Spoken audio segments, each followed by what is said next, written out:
Hello, one and all, Jake here. Someone reached out to me after seeing my last video and said, hey, next time you're standing in front of the whiteboard, you should drip yourself out a little bit. So to troll that person a little bit, I am wearing plaid today. But anyway, point of the video.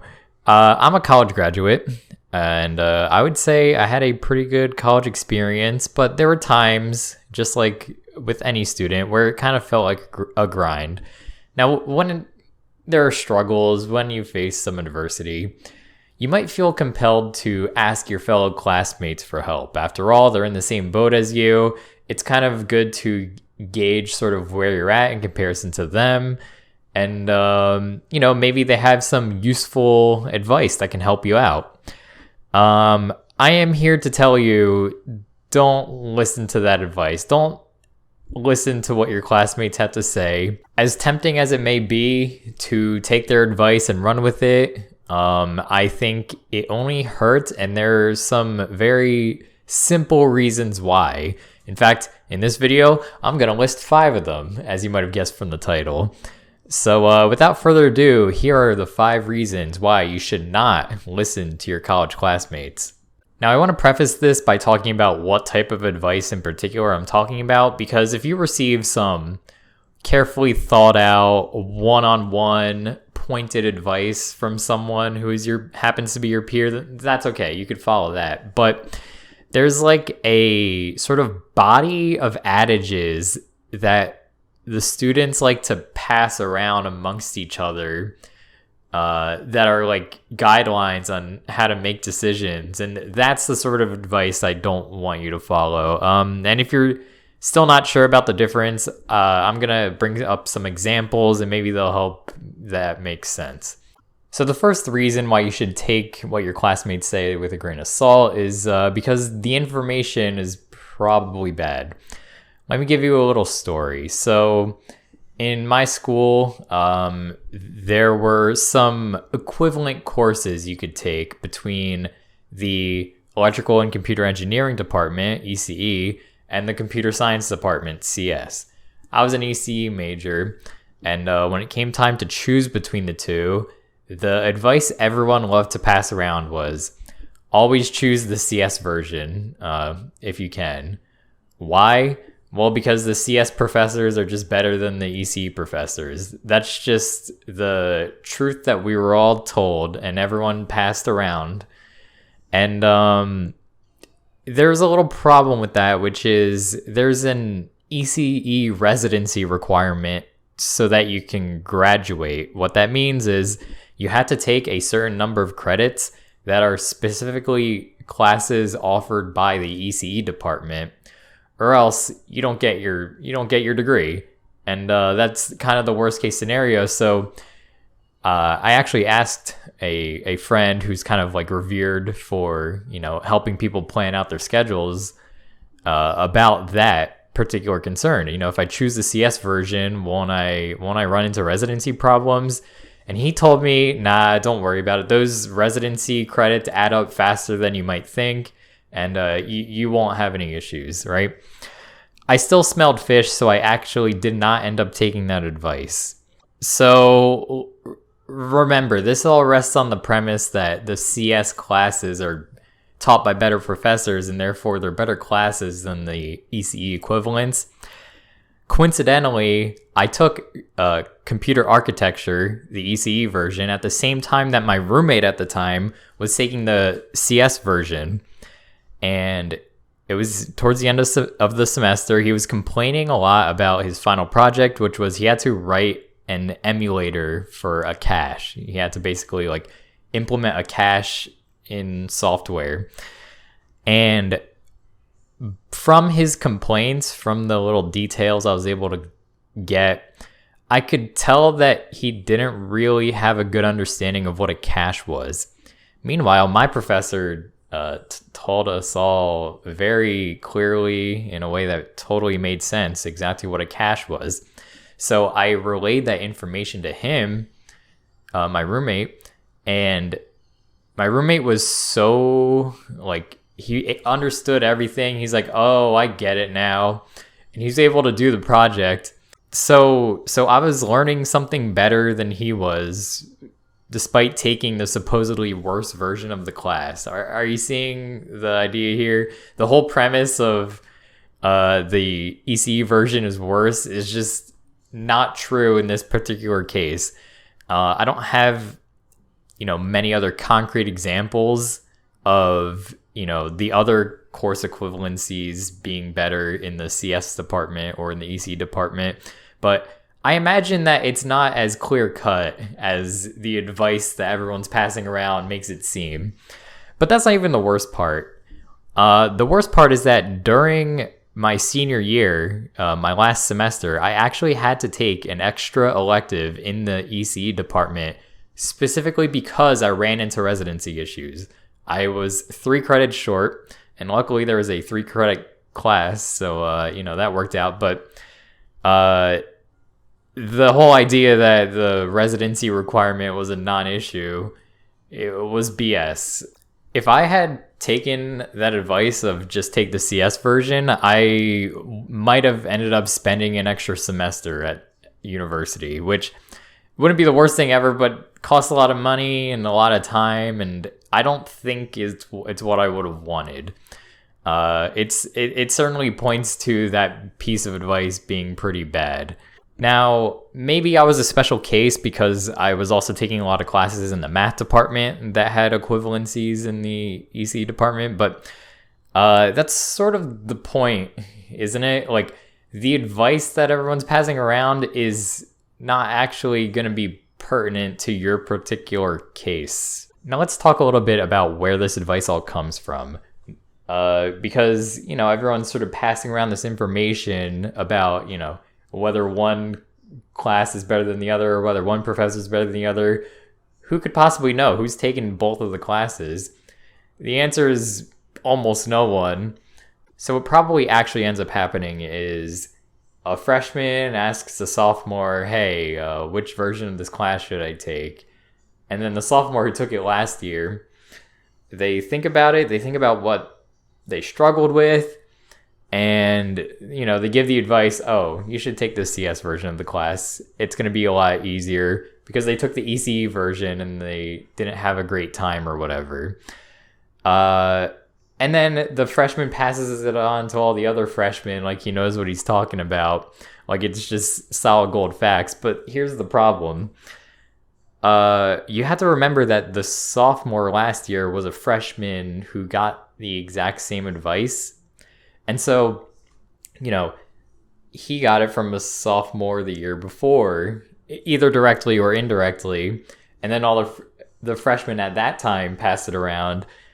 And, it's just based on the opinion of one person from years ago, ultimately. There's also the fact that if you have this idea in your head, oh, this one professor is better than the other, then only taking one version of the class, your cognitive biases are going to kick in and you're going to look for evidence that confirms that piece of advice you got. So it's like an incestuous ball of information that keeps getting passed around for years and is out of date. Let's not forget that professors actually change the course sometimes. Like there are minor changes to the curriculum, or they take some feedback into account, or there's new technology being implemented that will make the course flow better. There are all sorts of changes you can make to the class. By the time the information is flowing down to the present day, it's like so out of date, it's not even worth considering. I literally recall in one of my classes, everyone in the class thinking that there was going to be a particular topic withheld from the exam. Like, this topic, don't bother studying it. It's not going to be on the exam.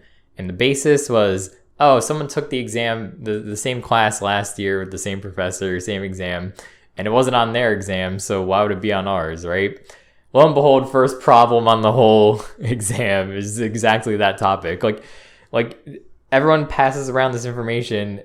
It's bad information. It's not true, and that's why you shouldn't take advice that uses that as a premise.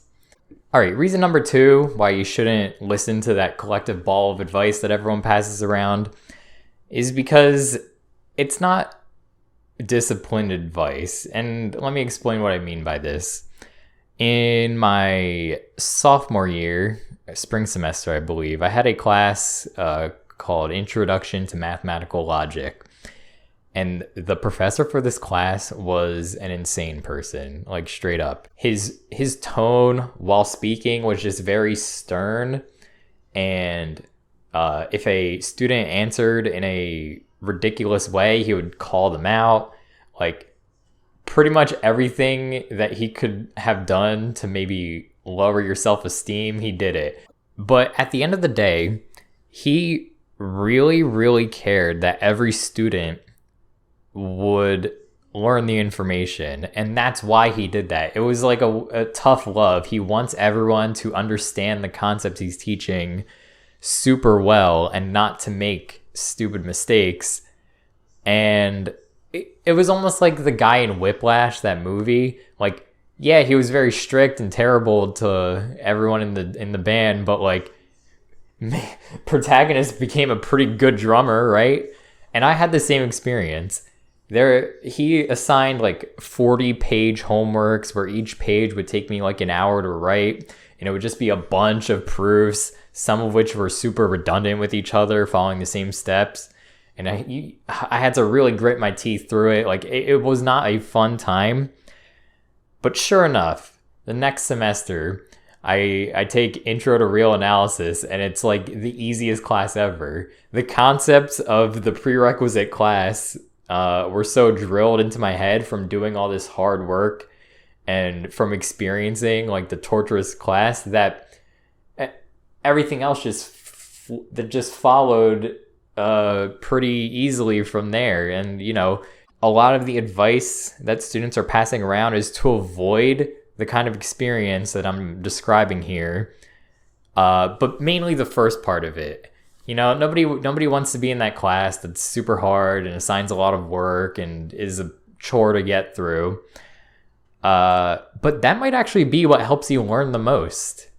And because of that, I think the advice where you're trying to minimize the amount of hardship you face by choosing certain classes or by choosing certain professors, it's completely misguided. I don't think that is what will work best for everyone, and that's why you should disregard that advice.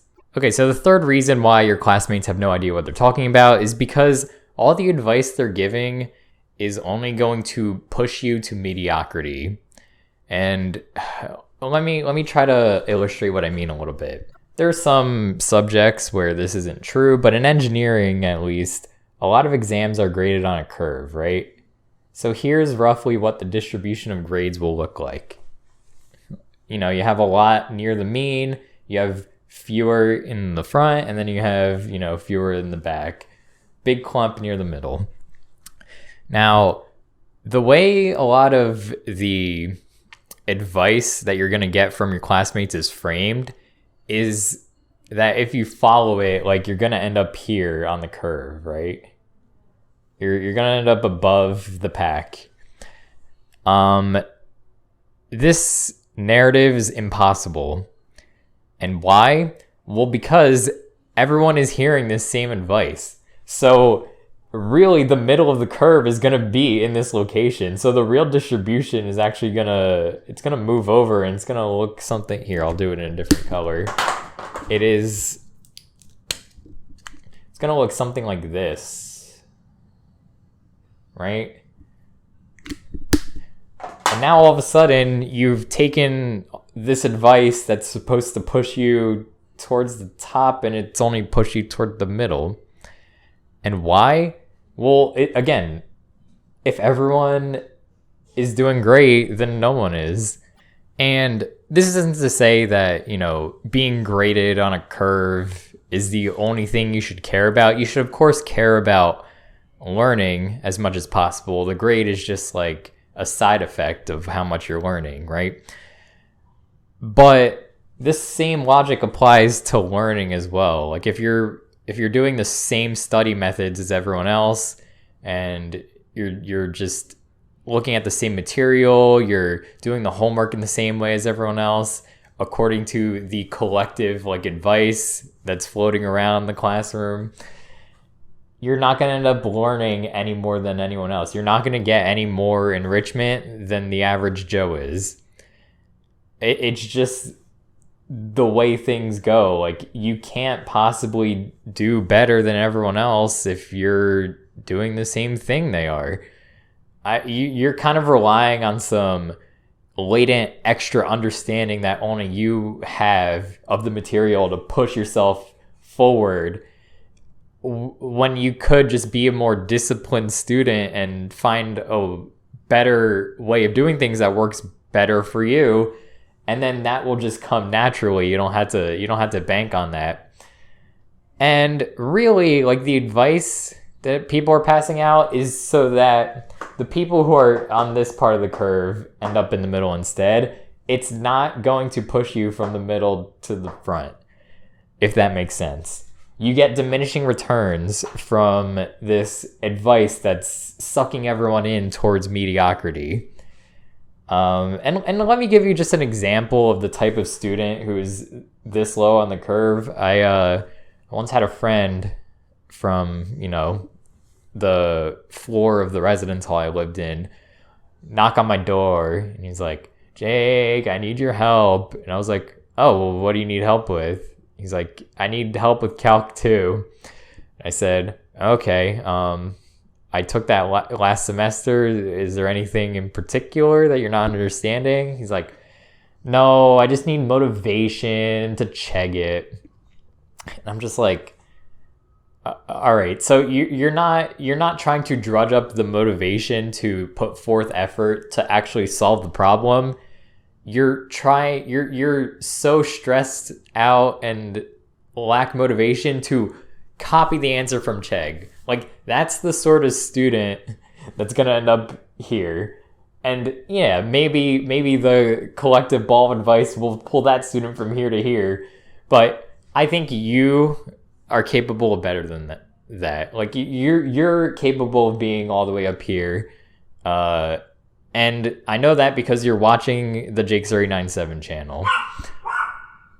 Oh, Jesus. By the way, as a side note, I highly advise against using Chegg. Not only does it build bad habits, but some of the solutions posted on there are just straight up wrong. Just a bad idea, waste of money. Don't do it. All right, so the fourth reason I'm going to mention today about why you shouldn't listen to your fellow students' advice is because there are some warped incentives that kind of make the advice worse. And let me sort of elaborate on this. As I just explained, grades are on a curve, right?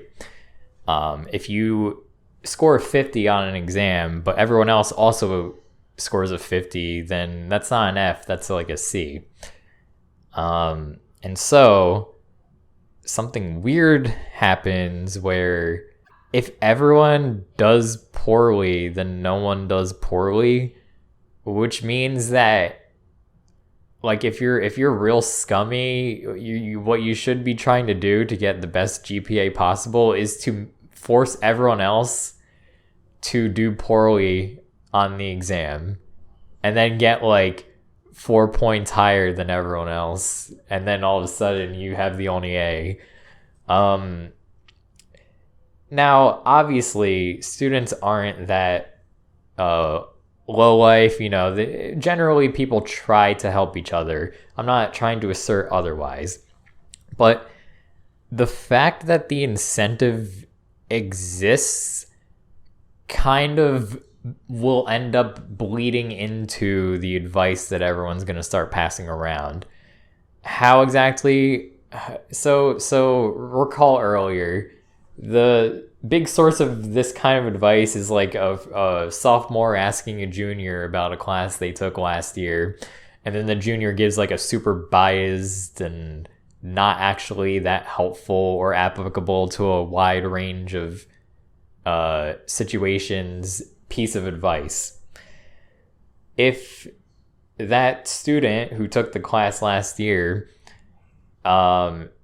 is remembering like a specific exam or a specific time when the curve helped them, then they're not going to give advice to worry about that exam or that part of the course, right? Like let's say everyone does poorly on unit 2 of the textbook, then that student's advice is going to be, oh, don't worry about studying unit 2. The curve's going to boost you, even if not intentionally. Like their experience, the emotions they were going through when they got their test score back and when they saw everyone else's average, like that's not going to lend itself to the kind of negative reinforcement that there should be there.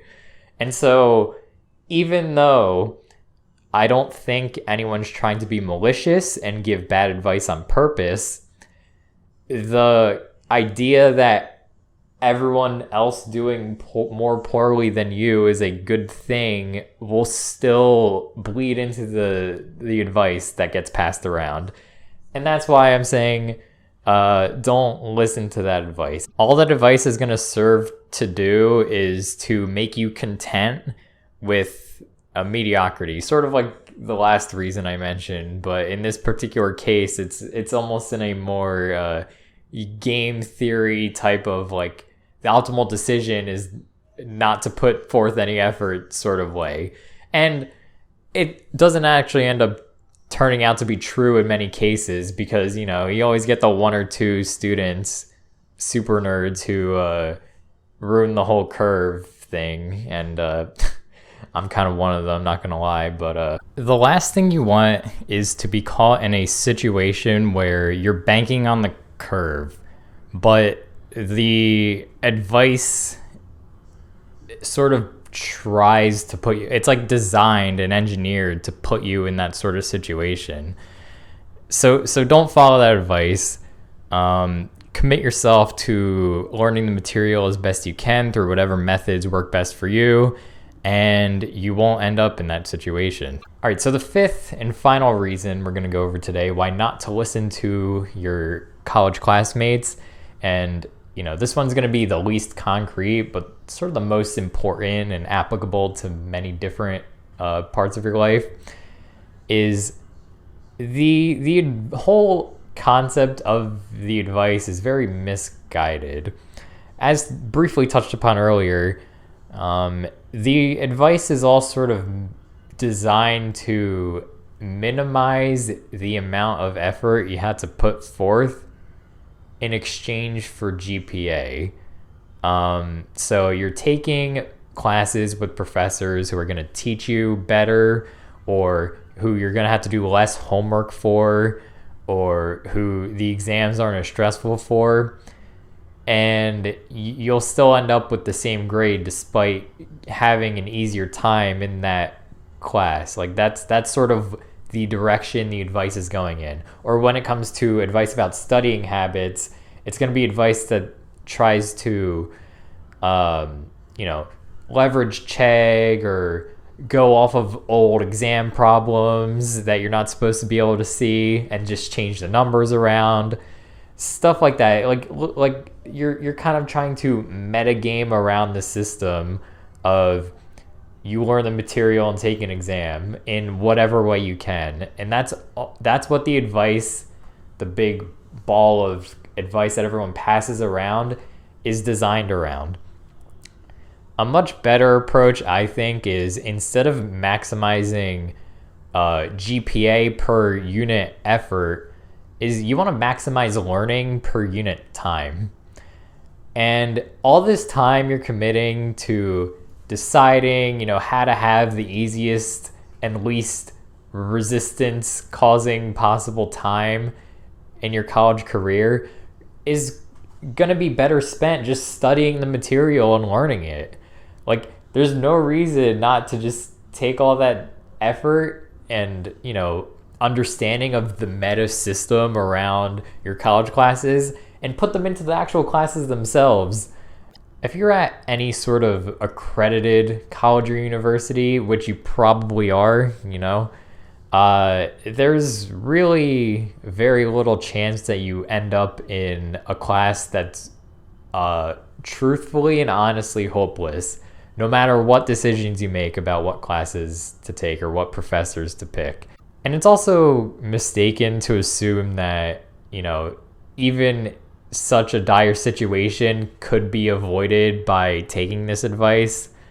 There are a lot of people who are giving and passing around that advice in my class of 2021 who ended up in a class where it was so bad that the students reported the professor to the dean of students, and she actually got reprimanded for it, the professor. That happens even when you're following this advice. You're not going to avoid that sort of situation, but if that's going to happen, it's going to happen, and you're going to have to deal with that when it comes. But you fretting over these minute meta decisions is not the way to go. I think if you just come into college with the sense of, I'm going to learn and understand as much as possible, and genuinely have a drive and passion for learning and for understanding the material, then that will serve you so much better than all of the advice that your classmates are going to give you. I promise you that. If you genuinely can foster a love for learning, it will carry you through your college experience. And no matter what kinds of decisions you make, no matter how much or how little advice you follow, you're gonna have a good college experience, and you're gonna end up better for it. And that's really the main thesis here: is don't fret all these ridiculous micro decisions around the college meta. It's just gonna stress you out, give you a headache, and it won't lead to you learning anymore or having a more enriching experience. It's just completely misguided advice. And so those are the 5 reasons that I'm listing here. There are more probably, but those are 5 reasons why I don't think you should listen to your classmates when they're passing around the typical old advice ball that keeps getting spread around. And I hope this was useful to someone, and even if you're not in college, I hope it was still kind of useful for you, because I feel like the sort of behavior I'm talking about, where everyone just spreads advice without really knowing what they're talking about, happens in all sorts of situations, not just in college. But I thought it was especially applicable here, and I had some very concrete pointed examples to demonstrate exactly what I was talking about. So yeah, hope you enjoyed. Please comment, subscribe if you want to see more from me, and you can like the video if you want to, I guess. Maybe share it around if you think it could help someone who's gonna enter college soon. I don't know. Anyway, I've been Jake. Adios.